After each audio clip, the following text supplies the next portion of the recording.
Alright, we're going to see how this works. This is a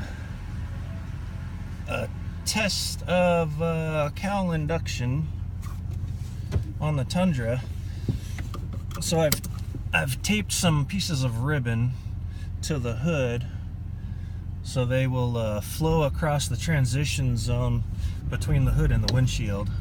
I actually have the actual plastic cowl piece out right now because I need to put some holes in it. Supposing this test right here actually works, we should see all those ribbons actually tucked down under the hood once we get up to a little bit of speed. So we're not really trying to do like forced cowl induction. We're just trying to check airflow and see,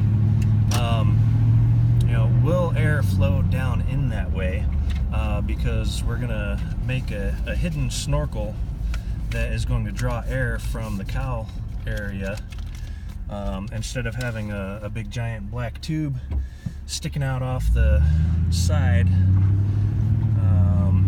Just because, well, I haven't seen one that actually looks good on a 3rd gen Tundra, and I don't like catching shit on branches and everything else. A lot of what we've done with our build in particular has been purposely done to keep the truck kind of sleek, both through the air and through trees and bushes and stuff. So let's see how this actually works. The air intake itself will be over there towards the camera's right, the right side of the truck. Basically very close to where the intake is for the cabin air intake. It's going to be over that direction. It's already a nice big open area in there, and it already pulls air from the cowl. So what I'm hoping to do is see if air flows really well through there. Then I'm going to put some holes in the plastic cowl and hopefully use that to pull air down into the air intake. So I see the right side is actually flopping out a little bit.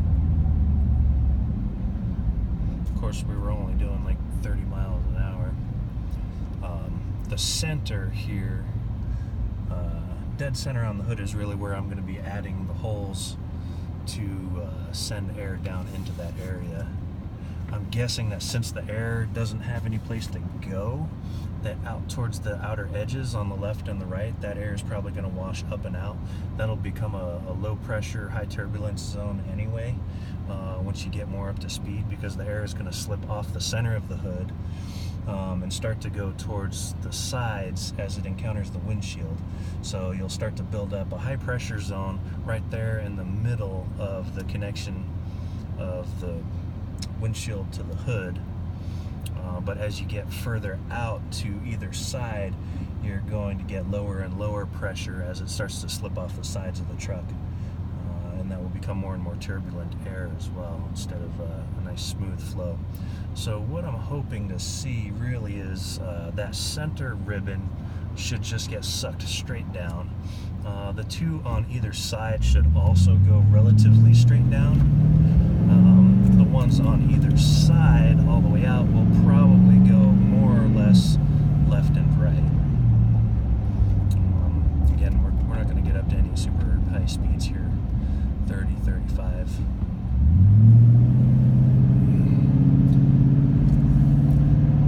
And again, we're not looking for a forced air induction, although technically we could gain some benefit from having high pressure air in that cowl area getting pushed down into the air intake, but it's not going to be a completely sealed system, so I don't anticipate any kind of boost or anything like old school muscle car cowl inductions. Those were specifically plumbed directly to the carburetor and the air intake right there smack in the middle of the hood, so that the air coming from that high pressure zone at the cowl was basically just going straight into the air cleaner and then straight into the carburetor. We're not really doing that. We're taking a much more convoluted path over to the right side of the engine bay there, through a hole and into a, right now it's just a 4-inch dryer duct for your clothes dryer at home, but that's a flexible tube that is allowing me to get an idea of what shape it needs to make, and whether or not it's actually going to flow air.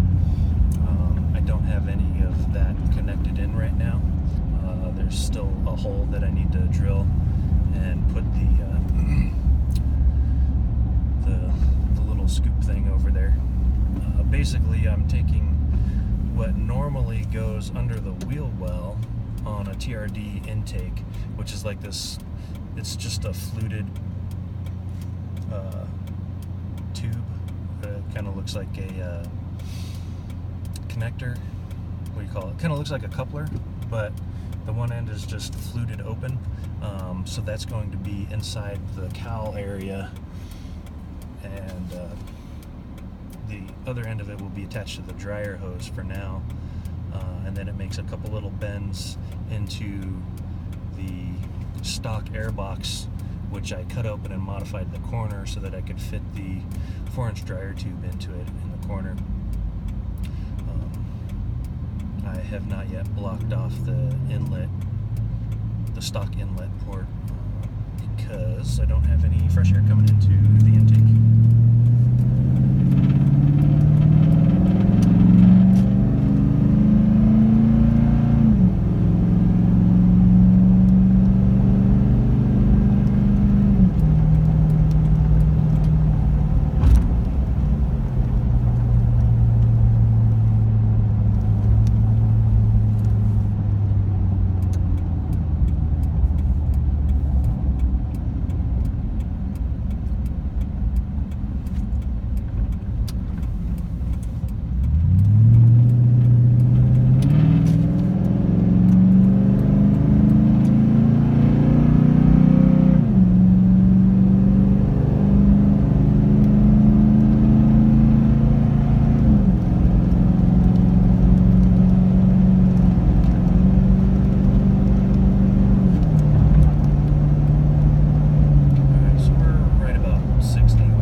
Center ribbon is going straight down into the engine compartment. The two on either side are flopping around just a little bit, but basically going down. The two on the outside are flopping about a little bit more. So I think this is actually going to work. I'm going to cut the intake hole right into the center of the cowl, the plastic cowl, make an opening there, and then once the cowl gets replaced and put back on, the air that gets drawn in right through the center will actually be directed towards the intake. I think that's going to work out.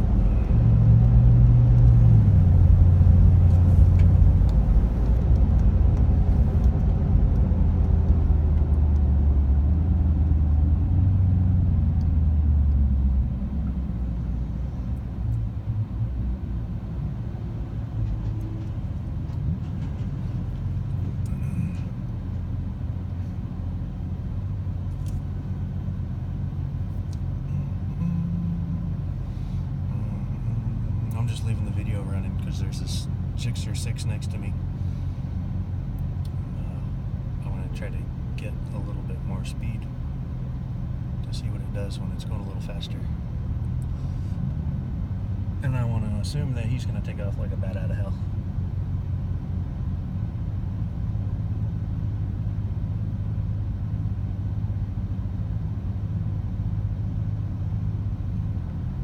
And I think the thing is still recording, at least I hope it is.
silly piece of dryer vent that I have in. It's only connected on one side, and the other side is just sort of pressed up against the firewall.